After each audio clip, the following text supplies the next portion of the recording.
இந்த play off race வந்து சூடு பிடிச்சிருச்சு. அத எத்தனை பேர் உணர்றீங்கன்னு எனக்கு தெரியல. But Chennai super Kings play off போவாங்களா அப்படிங்கிறத பத்தி டிஸ்கஸ் பண்ணிக்கிட்டு இருக்கிறாங்க.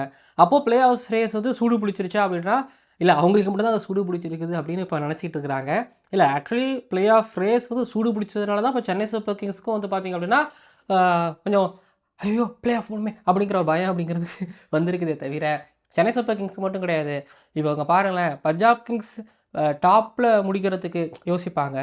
ஆர்சிபி அத யோசிப்பாங்க. மத்த டீம் இப்போ எஸ்ஆர்எச், ஜிடி, ஆர்ஆர், சிஎஸ்கே இவங்கலாம் வந்து பார்த்தீங்க அப்படின்னா, பிளே ஆஃப் போறத பத்தி 3, 4 பத்தி யோசிக்க ஆரம்பிப்பாங்க. ஸோ பிளே ஆஃப் ரேஸ் கொதிச்சுக்கிட்டு இருக்குது. இப்போ பஞ்சாப் கிங்ஸ் லாஸ்ட் 2 மேட்ச் தோத்துருக்காங்க. இப்போ இந்த மேட்சையும் தோத்தாங்கன்னா கொஞ்சம் அழுத்தத்த அவங்க ஃபீல் பண்ணுவாங்க. எஸ்ஆர்எச் எடுத்துக்கிட்டீங்க அப்படின்னா, போன மேட்ச் கேகேஆர்ட்ட வின் பண்ணிட்டு வந்தாங்க. இப்போ அடுத்தடுத்து அ சிஎஸ்கே கூடலாம் மோத போறாங்க அப்படிங்கும்போது, ஸோ அந்த ப்ரெஷர்ல போய் மாட்டிக்க வேணாம் அப்படிங்கிறத பத்தி யோசிப்பாங்க. பேட் கமின்ஸ் வந்திருக்கிறாரு. பெஸ்ட் கேப்டன் ஸ்ரேயாஸ் ஐயர் இருக்கிறாரு. நெறைய விஷயங்கள் டிஸ்கஸ் பண்ண போறோம். இன்ட்ரஸ்டிங்கான ஒரு மேட்சா இருக்க போகுது. சோ ஃபார் ஆர்சிபி இன்னொரு பக்கம் பஞ்சாப் கிங்ஸ் 2 பேருக்கு இடையில போட்டி அப்படின்னு நினைக்கும்போது, நான் வந்து இடையில குறுக்க கௌஷிக் வந்தா அப்படின்னு எஸ்ஆர்எச்ச நான் சேர்த்து வைப்பேன். ஏன்னா எஸ்ஆர்எச் மேல எனக்கு எப்பயும் ஒரு கண்ணு இருக்கும். இந்த வருஷம் சில மேட்சுகளுக்கு அப்புறமா பார்ப்போம். இந்த 3 அணிகளுக்கு இடையில தான் எனக்கு கப்பு பிரச்சனை இருக்க போதா அப்படிங்கிறத டிஸ்கஸ் பண்ணுவோமா? பேசுவோமா? இந்த மேட்ச்ல யார் ஜெயிப்பாங்க? யாரால ஜெயிப்பாங்க அப்படிங்கிறத கமெண்ட் பண்ணுங்க. மேட்ச் எத்தனை பேர் பார்ப்பீங்க தெரியல. வீடியோ எவ்வளோ பேர் பார்ப்பீங்க? பார்த்தீங்கன்னா கமெண்ட் பண்ணுங்க. ஒரு ரெட் கலர் ஹார்ட்ட போட்டு வீடியோக்குள்ள போலாம். ஓவருக்கு 6 பால் தான். ஆனா நோ பால் போட்டா 7 பால். ஓடு ஐபிஎல் பப்பியா? ஏலில் லேடிஸ் அண்ட் இது மாதிரி இந்த கிரிக்கெட் தேர்தல் 2026ல ஐபிஎல் 2026ல ஹைதராபாத்ல நடக்க போற sunriser Hyderabad versus Punjab kings மேட்சோட ப்ரீ அனாலிசிஸ் அண்ட் ப்ரிவ்யூ பார்க்க வந்திருக்கிறீங்க இந்த ஸ்பெஷல் கிரிக் ஆனந்தாஸ் ஷோவினிலே. பாயிண்ட்ஸ் டேபிள் பிரச்சனை சூடு பிடிச்சிக்கிட்டு இருக்குது அப்படிங்கிறத பற்றி டிஸ்கஸ் பண்ணிட்டோம். இப்போ ஹைதராபாத்தில் மழை மட்டும் பெய்யாமல் இருக்கிறது ஒரு பக்கம்னா, ஹைதராபாத் வென்யூ எனக்கு இந்த தடவை பிச் ரொம்ப பிடிச்சிருக்குது. முரளிதரன் சொல்லியிருக்கிறாராமே, பவுலர்ஸ்களுக்கு இப்போ ஏதோ வாழ்க்கை இல்லை அடிச்சுக்கிட்டு இருக்கிறாங்க. ஆக்சுவலி அங்கே அந்த வேலையை பார்த்ததே ஹைதராபாத் தான் வேலையை பார்த்தாங்க. ரோடு போட்டு விட்டதே அவங்க தான். 300ங்கிற டார்கெட்டு வச்சுக்கிட்டே அப்படியே ஆடுறதே அப்படிங்கிற மாதிரி அவங்க தான் இருந்துக்கிட்டு இருக்கிறாங்க. ஸோ அதை விட்டுருங்க. பட் இந்த சீசன் எனக்கு ரொம்ப பிடிச்சிருக்குதுங்கிறத தாண்டி அவங்களுக்கு ஏற்ற மாதிரி அந்த விக்கெட்டை ரெடி பண்ணி வச்சுக்கிட்டாங்க. அதாவது மொத்தமாக பேட்டிங்க்கும் பாதகம் இல்லாமல் பவுலிங்க்கும் பாதகம் இல்லாத மாதிரி ஒரு பிச்சு கொத்தியும் கூடாமல் ரோடும் போடாமல் போட்டு விட்டு வச்சுருக்கிறாங்க. தென் பவுலர்ஸ்கள் இன்டெலிஜென்ட்டாக பவுலிங் பண்ணுறாங்க அப்படிங்கிறதும் தான் உண்மையான ஒரு காரணமாகவும் நான் பார்க்குறேன். என்ன பண்ணிட்டாங்க அப்படிங்கிறத பற்றி நான் பஞ்சாப் கிங்ஸோட பேட்டிங் பேசும்போது நான் கம்பேர் பண்ணி பேசுகிறேன். பட் இப்போ நீங்கள் பஞ்சாப் கிங்ஸ் எடுத்துக்கிட்டிங்க அப்படின்னா லாஸ்ட் 2 மேட்ச் தோற்றுருக்குறாங்க. ஒன்று ஜிடிக்கு அகேன்ஸ்டாக தோற்றுருக்குறாங்க. இன்னொன்று வந்து பார்த்திங்க அப்படின்னா ராஜஸ்தான் ராயல்ஸ்க்கு அகேன்ஸ்டாக அவங்க வந்து தோற்றுருக்குறாங்க. 2மே தப்பான முடிவு அப்படின்னா இல்லை ஒரு மேட்ச் ஆர்ஆருக்கு அகேன்ஸ்டாக அவங்க லாஸ் ஆனது அப்படிங்கிறது வந்து ஒரு தவறான முடிவுனால தான் வந்து லாஸ் ஆனாங்க. ஆமாம் எக்ஸாக்ட்லி அது கரெக்டு தான். அதில் என்ன ஆயிடுச்சு அப்படின்னா மேலே அடிச்சிருந்துருப்பாங்க. அதான் அந்த 2 மேட்ச்சில் லாஸ்ட் நான் சொல்லிக்கிறேன் சுருக்கமாக. ஸ்ரேயாஸ் ஐயர் ஸ்லோவாக ஆடினார். ஸ்லோவாக ஆனதுக்கப்புறம் தான் அவர் ஆரம்பிப்பார். பட் அது ஸ்லோவாக ஆனதுக்கப்புறம் அந்த ஆக்சிலரேட்டர் அழுத்தும் போது அவர் காலியாகி போயிட்டார். மேலே 2 பேர் பெருசாக அடிக்கவும் இல்லை, எஸ்பெஷலி ஜிடி மேட்ச்சில். அதுக்கப்புறம் கீழே வந்து பார்த்திங்க அப்படின்னா ஷெட்ஜே அதுக்கப்புறம் ஸ்டாயினிஸ் மட்டும் தான் அடித்தாங்க. பவுலிங்கில் Arshdeep Singh fail, Lockie Ferguson fail, Marco Jansen fail, Bartlett fail. ஆகா மொத்தத்தில் ஒரு 5 பேர் பவுலிங் போடுறாங்கன்னா ஒரு 3, 4 பேர் ஒரு 2, 3 ஓவர் நல்லா போட்டாங்க அப்படின்னாலே ஆளுக்கு 2 ஓவர் 1 ஓவர் நல்லா போட்டாங்கனாலே முடிஞ்சு போச்சு. பட் இங்கே அப்படி போடுறதுக்கு யாரும் இல்லை அப்படிங்கிறது தான் உண்மையும் கூட. ஸோ இப்போ செஹல் எடுத்துக்கிட்டிங்க அப்படின்னா மேட்ச்க்கு மேட்ச் நல்லா போட்டிருக்காரு. இப்போ கூட போடுறதுக்கு யாருமே இல்லை அப்படிங்கிறது தான் ஒரு உண்மை. ஸோ அவங்க லாஸ் ஆனதுக்கான காரணம் முழுக்க பேட்டிங்னு சொல்லாமா இல்லை பவுலிங்கு அப்படிங்கிறதையும் நீங்கள் சேர்த்து எழுதிக்கலாம். பட் செகண்ட் மேட்ச் ஜிடி கிட்ட பேட்டிங்கும் ஒரு காரணம், பவுலிங்கும் மிகப்பெரிய ஒரு காரணம். ஸோ அப்போ என்ன தான் கிரிக்கானதை சொல்ல வரேன்னா சரி நான் சொல்லிடுறேன். பஞ்சாப் கிங்ஸில் பவுலிங் அவ்வளோ மாதிரி வெறியாக இல்லைன்னு நான் சொல்லுவேன். டாப் 4 டீம் கிட்ட எந்த டீம் கிட்ட பவுலிங் நல்லா இருக்குன்னா ஆர்சிபி கிட்ட பவுலிங் நல்லா இருக்குது. இப்போ எஸ்ஆர்எச் பவுலிங் நல்லாவே வச்சிருக்கிறாங்க அப்படிங்கிறதே நாங்கள் ஆணித்தனமாக சொல்லிக்கிறேன். இது போக சிஎஸ்கேவே அன்சுல் கம்போஸ், ஜேமி ஓவர்டன், அகில் ஹுசைன், நூர் அகமதுன்னு அவங்க பவுலிங் நல்லா சைடாக வந்துட்டாங்க. இப்போ நீங்கள் ஆர்ஆர் எடுத்துக்கிட்டீங்கன்னா ஆர்ச்சர் ஒரு பக்கம் நல்லா போட்டுட்டு இருக்கும்போது இப்போ அந்த பவுலிங் இப்போ மெலிவடைஞ்சிக்கிட்டே வருது. மார்ச்சில் ஆரம்பிக்கும் போது நல்லா இருந்தது, ஏப்ரல் வந்துச்சு நல்லா இருந்தது, அப்படியே மே வர போகுது மோசமாக போகுது. ஸோ மோஷன் போகுதுங்கிற மாதிரி இருந்துக்கிட்டு இருக்குது. ஸோ இப்போது நீங்கள் பஞ்சாப் கிங்ஸ் எடுத்துக்கோங்களேன். பஞ்சாப் கிங்ஸ் வந்து எனக்கு என்னமோ ஆரம்பத்துலேருந்தே எனக்கு அந்த பவுலிங் மேலே கொஞ்சம் பிரச்சனை இருந்துக்கிட்டு இருக்கு. பட் பேட்டிங் அப்படி கிடையாது. அவங்க பேட்டிங் எடுத்துக்கிட்டிங்க அப்படின்னா ஆனால் 265 சேஸ் பண்ணாங்க. 198, 254, 265, 222, 163. இது கடைசி 5 மேட்ச்சில் பஞ்சாப் கிங்ஸோட ஒரு ஸ்கோரு. அதுலேயும் அந்த 163 அடித்து தோத்தாங்க. 163 டிஃபெண்ட் பண்ண முடியாமல் தோத்தாங்க. 222 டிஃபெண்ட் பண்ண முடியாம தோத்தாங்க. 2 பெரிய இல்ல ஒரு பெரிய நம்பர்கள டிஃபெண்ட் பண்ண முடியாம தோத்தாங்க. அது ஸோ இப்படி தான் பவுலிங் அப்படிங்கிறது இருக்குது. ஆனா 265 அடிச்சாங்க. ஆனா 265 குடுத்துருக்காங்க அப்படிங்கிறதும் அங்க நீங்க பார்க்குற விஷயம். 254 அடிச்சாங்க. நீங்க 200 ரன் குடுத்தாங்கங்கிறதும் நான் இங்க உங்ககிட்ட சொல்ல வேண்டிய ஒரு மாரி பஞ்சாப் கிங்ஸோட பிரச்சனைய இங்க பார்த்துக்கோங்க அப்படிங்கிற மாரி நான் சொல்லணும்னு நான் நினைக்கிறேன். சரி, இது பஞ்சாப் கிங்ஸு லாஸ்ட் 2 மேட்ச்சு. இந்த மேட்ச் ஹேட்ரிக் தோல்வி வந்துச்சுன்னா பிரச்சனையாகி போகும். பிரச்சனை குடுக்குறதுல எஸ்ஆர்எச் சும்மா கிடையாது. பட் ஆனா அவங்க லாஸ்ட் மேட்ச் கேகேஆர் வந்து பொக்குன்னு ஒரு செவுல்ல ஒரு அரை விட்டு போயிட்டாங்க. வருண் சக்கரவர்த்தி, சுனில் நரேனு, கார்த்திக் தியாகி நல்லா போட்டாரு. டாக்டிக்கலா போட்டாங்க. ஹைதராபாத் கண்டிஷன்ஸை அவங்க நல்லா யூஸ் பண்ணாங்க. தென் சான்சஸ் அனிகேத் வர்மாவோ, சலில் அரோராவோ இவங்கெல்லாம் பெருசாக அந்த இடத்துல யூஸ் பண்ணிக்கல அப்படிங்கிற மாதிரி எனக்கு தோணுச்சு. அவங்க ஆடின ஷாட்ஸ் அப்படிப்பட்ட ஷாட்ஸாக இருந்துச்சு. சரி, இப்போது எஸ்ஆர்எச் பொறுத்த வரைக்கும் எடுத்துக்கிட்டிங்க அப்படின்னா பஞ்சாப் கிங்ஸ் காட்டிலும் எதில் பெஸ்ட்டாக இருக்காங்கன்னா பேட்டிங்குங்கிறத தாண்டி பவுலிங்கில். ஏன்னா உங்களுக்கு இப்போது எனக்கு பேட் கமின்ஸ் வந்தாரா, அவர் எப்போயும் 40-44 ரன் கொடுத்துக்கிட்டு இருப்பார். பட் இந்த இப்போ வந்து பார்த்தீங்கன்னா நல்லா போட்டுட்ருக்காரு பேட் கமின்ஸு. இஷான் மலிங்க எல்லா பொசிஷன் எல்லா இடத்துலையும் நல்லா போடுறாரு. இவங்க கிட்ட வந்து ஒரு 140, 150 போகிற மாதிரி பவுலர் கிடையாது. பட் ஹைதராபாத் கண்டிஷன்ஸ்க்கு ஏற்ற மாதிரி, அந்த டைமென்ஷன்ஸுக்கு ஏற்ற மாதிரி, பிச்சுக்கு ஏற்ற மாதிரி வந்து பவுலிங் போடுறதுக்கு ஆட்கள் இருக்கிறாங்க. இப்போ இஷான் மலிங்கா, ஷக்கீப் ஹுசேனு, இது போக வந்து பார்த்திங்க அப்படின்னா பின்னாடி பிரஃபுல் இங்கேயும் நல்லாவே போட்டுக்கிட்டு இருக்காரு. ஹர்ஷல் பட்டேல் பக்கம் கண்ணு போகுதான்னு எனக்கு தெரியல. அவங்க விட்ட போக மாட்டாங்கன்னு நினைக்கிறேன்.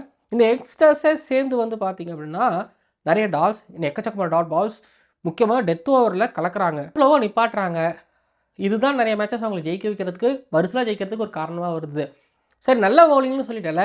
நீங்கள் அங்கே பஞ்சாப் கிங்ஸ் பாருங்கள். Prabh Simran, Priyansh Arya, Cooper Connolly, Shreyas Iyer, Stoinis, ஷெல்ஜே, நேஹல் வதேரா, அன்கேப்டு பிளேயர்ஸ் இங்கே இருக்கிறாங்க. இப்போ அன்கேப்டு பவுலர்ஸ் இங்கே இருக்கிறாங்க. இப்போது பிராப் சிம்ரன், பிரியன் சாரியா நான் சந்தேகப்படவே மாட்டேன். இவங்களாம் 80 ரன் 70 ரன் குறைஞ்சபட்சம் தனித்தனியாக அடிக்கிறவங்களும் சேர்ந்து அடிக்கிறவங்களும். ஆமாம், இப்போ கூப்பர் கான்லி எனக்கு என்னமோ அன்றைக்கி 30 ரன் அடித்தார் சேசிங்கில் நினைக்கிறேன். அதுக்கப்புறம் அவர் பெருசாக எதுவும் பண்ணவும் இல்லை. கூப்பர் கான்லி திரும்ப அந்த ஒரு பெரிய ரன் அடிக்கிறதுக்கான இடத்துல இப்போ எடுத்துக்கிட்டு இருக்காரு. ஸ்ரேயாஸ் ஐயரும் ஆல்மோஸ்ட்டு நான் அப்படி தான் பார்க்குறேன். அந்த 30 தாண்டுறாரு. அதுக்கப்புறம் ஒரு ஆக்சலரேஷன் அழுத்தாமல் போகிறார்ல. ஸோ அவருக்கு தெரியுது, அவர் வந்து அவரோட ஸ்டாண்ட்ஸ், அவரோட ஒரு என்ன சொல்கிறது, அவரோட ஸ்டாண்ட்ஸோ, அதுக்கப்புறம் அவருக்கு கால் ஓப்பனில் இருக்கிறதோ, ஸோ இதெல்லாமே வந்து பார்த்தீங்க அப்படின்னா, ஸோ ஆப்வியஸ்லி அவர் கொஞ்சம் மாதிரி ரீட் பண்ண மாதிரி எனக்கு ஒரு பக்கம் தோணவும் செய்யுது. பிரியன் சாரியாவுக்கும் அதே தான் பண்ணுறாங்க. பாடியில் எனக்கு நிறைய போட செய்கிறாங்க. இதை வந்து பார்த்திங்கன்னா இந்த பவுலிங் டீம் இருக்கக்கூடிய ஒரு எஸ்ஆர்எஸ் சரியாக எக்ஸிக்யூட் பண்ணுவாங்கன்னு எனக்கு தோணுது. ஸோ செம்ம பேட்டிலாக இருக்க போகுது. இப்போ பிரியன் சாரியா, பிராப் சிம்ரனு இவங்களுக்கு அகேன்ஸ்டாக இப்போது ஷக்கீப் ஹசன், இஷான் மலிங்கெல்லாம் எப்படி போட போகிறாங்கங்கிறத பார்ப்போம். எஸ்ஆர்எச்சோட பேட்டிங்கு, பஞ்சாப் கிங்ஸோட பவுலிங்கு, உங்களுக்கு Abhishek Sharma, Travis Head, Ishan Kishan, Klaas, இந்த 4 பேர். ஆப்போசிட்டில் வந்து பார்த்திங்க அப்படின்னா உங்களுக்கு வந்து லாக்கி ஃபெர்குசன், ஹர்ஷ்தீப் சிங்கு, இவங்கெல்லாம் வருவாங்க. ஸோ எடுத்தோடனே ஸ்பின் எடுத்துகிட்டு வருவாரா, இல்லை ஹர்ப்ரீத் பராரா தூக்கிட்டு வராராலாம் எனக்கு தெரியாது. ஆனால் அவங்களுக்கு அந்த ஓட்டை இருக்குது. ஒரு பார்ட்லெட் ரன்னு கொடுக்குறதோ, லாக்கி ஃபெர்குசன் ரன்னு கொடுக்குறதோ, மார்க்கோ ஏன்சன் ஃபஸ்ட்டு ஒரு அடி விழுந்துட்டா அன்றைக்கி அந்த மேட்ச்சே கொஞ்சம் ஒரு மாதிரி போகுது அப்படிங்கிறதோ, இதெல்லாம் நம்ம கவனிக்கிறோம். பட் நீங்கள் அப்படியே இன்னொரு பக்கம் நீங்கள் வந்தீங்க அப்படின்னா பேட்டிங் சைடில், இப்போ பேட்டிங் சைடில் நீங்கள் லாக்கி ஃபெர்குசன் வந்து டிராவிஸ் ஹெட்டை டேக்கிள் பண்ணுறது, ஹர்ஷ்தீப் சிங் வர்சஸ் அபிஷேக் சர்மா. ஆனால் ஹர்ஷ்தீப் சிங் நிறையாக்கு லெஃப்ட் ஹேண்டருக்கு ஓவர் த விக்கெட்டில் வந்து வெளில எடுத்துகிட்டு போவார். இப்போ இஷான் கிஷன், ஹர்ஷ்தீப் சிங் இந்தியன் நெட்ஸில் நிறையா விளாண்டுருப்பாங்க, போட்டிருப்பாங்க. ஸோ லெஃப்ட் ஹேண்டருக்கும் நல்ல ஒரு பேட்டிலாக ஹர்ஷ்தீப் சிங் இருப்பார். அபிஷேக் சர்மாவும் ஹர்ஷ்தீப் சிங்கும் ஒரே ஒரு காரங்க. அபிஷேக் சர்மாவை எவ்வளோ சீக்கிரத்தில் எடுக்கிறது, ஏன்னா பிராப் சிம்ரனு, அதுக்கப்புறம் பிரியன் ஷாரியா அவர் டெல்லிக்காரில், பிராப் சிம்ரன் விக்கெட் கீப்பராக இருக்க போகிறாரு. முன்னாடி அபிஷேக் சர்மா ஆடும்போது பின்னாடி பவுலிங் போடுவார்ல ஹர்ஷ்தீப் சிங்கு.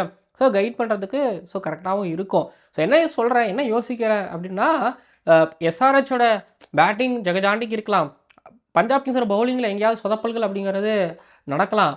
ஆனால் எனக்கு என்னமோ வந்து பார்த்திங்க அப்படின்னா, இதுக்கு முன்னாடி நடந்த 2 விஷயமுமே வந்து பஞ்சாப் கிங்ஸ் பவுலிங் நடக்காமல் பார்த்துப்பாங்களோன்னு எனக்கு தோணுது. இப்போ சஹல் எடுத்துக்கிட்டிங்க அப்படின்னா, அவர் ஹைதராபாத் மாதிரியான கண்டிஷன்ஸில் வந்து மேலே பேட்டுக்கெலாம் போட மாட்டார். பேடுக்குங்கிறத தாண்டி ஃப்ளைட் பண்ணி அவே ஃப்ரம் த பாடி எடுத்துகிட்டு போவார். ஒரு பால் கூகுளி அப்படின்னா அவே ஃப்ரம் த பாடியும் அவர்கிட்ட எடுத்துகிட்டு வர முடியும். பட் கிளாஸை நீங்கள் கொஞ்சம் மாதிரி மெச்சூர்டாக ஆடுறாருங்கிறதுனால கிளாசின் செஹல் அண்ட் பேட்டில். கிளாசின் செஹல் வந்து எங்கேயாவது ஒரு 2, 3 சிக்ஸ் அடிக்காமல் விட்டாருன்னு வைங்களேன், அதுவே செஹலுக்கு கிடைச்ச ஒரு விக்டரியாக நான் பார்க்குறேன். இப்போ செஹல் அவர் டிஃபெண்ட் பண்ணிவிட்டு பின்னாடி இருக்கிறவங்கள யாரையாவது அடிக்க போயிட்டாங்கன்னு அடிச்சிட்டாருன்னு வைங்களேன் செஹல், பிரச்சனை இல்லாமல் டெத் ஓவரில் யார் வருவா? ஹர்தீப் சிங் வருவாங்க. ஸ்டாயினிஸுக்கு எங்கேயா ஒரு ஓவர் தள்ளுவாங்களா? இப்போ டிராவிஸ் ஹெட் பேட் பண்ணும்போது ஸ்டாயினிஸுக்கு ஒரு ஓவர் எங்கேயாவது ஸ்ரேயாஸ் ஐயர் எடுத்துகிட்டு வருவாரா? டிராவிஸ் ஹெட் பேட் பண்ணுறாரு, ரிக்கி பாண்டிங் அங்கே களத்தில் கோச்சாக இருக்கிறாரு. ஸோ அப்படி ஏதாவது பிளான் பண்ணுவாங்களா அப்படிங்கிறதையும் நாங்கள் யோசிக்க வேண்டிய இடத்துலையும் நம்ம இருக்கிறோம். பேட் கமின்ஸ் ரிக்கி பாண்டிங்னா இங்கே பேட் கமின்ஸு. அப்போது பேட் கமின்ஸ் ரிக்கி பாண்டிங் எந்தளவுக்கு யோசிப்பார் அப்படிங்கிறதும் தெரியும். வின்னிங் பர்சன்டேஜ் அவ்வளோ ஈஸியாக சொல்லிட முடியாதுங்க இந்த மேட்சை பொறுத்த வரைக்கும். அப்படிப்பட்ட 2 டீம் மோத போகிறாங்க. அப்படிப்பட்ட ஒரு பேட்டில் இருக்க போது பஞ்சாப் கிங்ஸோட பேட்டிங், எஸ்ஆர்ஹெச்சோட பேட்டிங் எனக்கு ரெண்டுமே ஒரு மாதிரிங்கிறத தாண்டி எனக்கு எஸ்ஆர்ஹெச்சோட பேட்டிங் ஒரு மாதிரி திடகாத்திரமாக இருக்குன்னா, பஞ்சாப் கிங்ஸ் கொஞ்சம் ஒரு மாதிரி கொஞ்சம் ஷேக்கியான்னு சொல்ல மாட்டேன். எனக்கு என்னமோ அந்த டாப் 3, டாப் 4க்கு அப்புறம் யாரும் இல்லையோன்னு எனக்கு தோணுது. ஷெட்லி அடித்தது ஓகே, ஸ்டாயினிஸ் அடிச்சிருக்காங்க ஓகே, பட் என்னமோ எனக்கு இன்னும் இவங்ககிட்ட இந்த கன்சிஸ்டன்சி இவங்ககிட்ட இல்லையோன்னு எனக்கு தோணுது. அப்புறம் இன்னொன்று சொல்லிக்கிறேன், கேப்டன்சி. 2 டீமும் செம்மையான கேப்டன்ஸ். ஸ்ரேயாஸ் ஐயர் வந்து அவர் கேப்டன்ஸில் தப்பு அப்படிங்கிற மாதிரிலாம் இப்போ இது வரைக்கும் இல்லவே இல்லை. பட் ஸ்ரேயாஸ் ஐயர் ஒரு பக்கம் அப்படின்னா, பேட் கமின்ஸ் அவர் வந்து இந்த யங்ஸ்டர்ஸ் பிரியன் ஷாரியா, பிராப் சிம்ரன் எடுக்கிறதுக்கும், தென் பின்னாடி வரக்கூடிய ஒரு நேஹல் வஜேரா இந்த மாதிரியான அன்கேப்டு பிளேயர்ஸ் எடுக்கிறதுக்கு அவரால் பிளான் தீட்ட முடியும். பவுலர்ஸில் வச்சு எக்ஸிக்யூஷன் சரியாக நினச்சிட்டா பேட் கமின்ஸ் வேறு மாதிரி செம்மையான மாஸ்டர் மைண்டு. அதை நான் கிளியராக சொல்லிக்கிறேன். ஸோ 2 மாஸ்டர் மைண்ட் கேப்டன்ஸ் ஆட போகிறாங்க. அண்ட் கோச் சும்மா சொல்லக்கூடாது, டேனியல் வெட்டோரி, ரிக்கி பாண்டிங் ஒரு பக்கம். ஸோ இதெல்லாம் கோச்சுக்குமே கேப்டனுக்குமே டீமுக்குமே வந்து பார்த்தீங்கன்னா நல்லா ஒரு பேட்டிலாக இருக்கும் அப்படிங்கிறத சந்தேகமே கிடையாது. டாஸை வின் பண்ணி பஞ்சாப் கிங்ஸ் ஃபஸ்ட்டு பேட்டிங் எடுத்தாலும் தொம்மு அடிப்பாங்க. எஸ்ஆர்எஸ் ஃபஸ்ட்டு பேட்டிங் எடுத்தாலும் தொம்முன்னு அடிப்பாங்க. பட் இன்கேஸ் வந்து பார்த்திங்க அப்படின்னா இன்றைக்கி பஞ்சாப் கிங்ஸோட பவுலிங் எதிர்பாராத விதமாக நல்லா வந்துச்சு அப்படின்னா வேணால் எஸ்ஆர்எச்சை தோக்கடிக்கலாம். ஹேட்ரிக் தோல்வி இருக்குதா அப்படின்னு கேட்குறீங்களா பஞ்சாப் கிங்ஸ்க்கு? எனக்கு என்னமோ அந்த மேட்சை ஜெயிச்சிருவாங்களோன்னு எனக்கு தோணுது. ஸோ 51% பஞ்சாப் கிங்ஸ் ஜெயிக்கிறதான சான்ஸ் இருக்குது. 49% எஸ்ஆர்எச் தோக்கிறதான சான்ஸ் இருக்குது. சரி, இப்போ இவங்க தோக்குறாங்கிறதுலாம் பின்னாடி இருக்கிற டீமுக்கு யாருக்கு நல்லது கெட்டதுன்னு யோசிச்சிங்கன்னா, எஸ்ஆர்எச் தோத்தாங்கன்னா பின்னாடி இருக்கிற டீமுக்கு ரொம்பவே நல்லது. இப்போ பஞ்சாப் கிங்ஸ் தோத்தாங்கன்னா ஜிடி கூட, சிஎஸ்கே கூட, ஆர்சிபி கூட இருக்கிற அந்த 3 மேட்சும் 2 மேட்ச் கண்டிப்பாக ஜெயிச்சே ஆகணும். இப்போ இந்த மேட்ச் ஜெயிச்சிட்டாங்கன்னா அடுத்து வந்து பார்த்திங்க அப்படின்னா இதில் இடையில ஹோம் மேட்ச் ஒன்று இருக்குதுன்னு நினைக்கிறேன். ஆமாம், அது ஒன்று இருக்குது, இதில் ஆடுவாங்க. பஞ்சாப் கிங்ஸ்க்கு எடுத்துக்கிட்டிங்கன்னா எஸ்ஆர்எச் கூட இந்த match DC, MI, RCB, LSG. So MI, RCB Delhi Capitals இல்லைங்க. பஞ்சாப் கிங்ஸ் எப்படியும் போகிறது ஒரு இது தாங்க, அவங்களுக்கு பிரச்சனை கிடையாதுங்க. அவங்க எல்எஸ்ஜி எப்படியா ஜெயிச்சிடனா, டிசியும் கொஞ்சம் ஃபைட் பண்ணுவாங்க. பட் எல்எஸ்ஜி கூட ஜெயிச்சிருவாங்க 15 பாயிண்ட்டு. இந்த மேட்ச் ஜெயிச்சிட்டாங்கன்னா ஈஸியாக பிளே ஆஃப் போயிடுவாங்க. ஸோ அதில் அவங்களுக்கு டவுட்டே கிடையாது.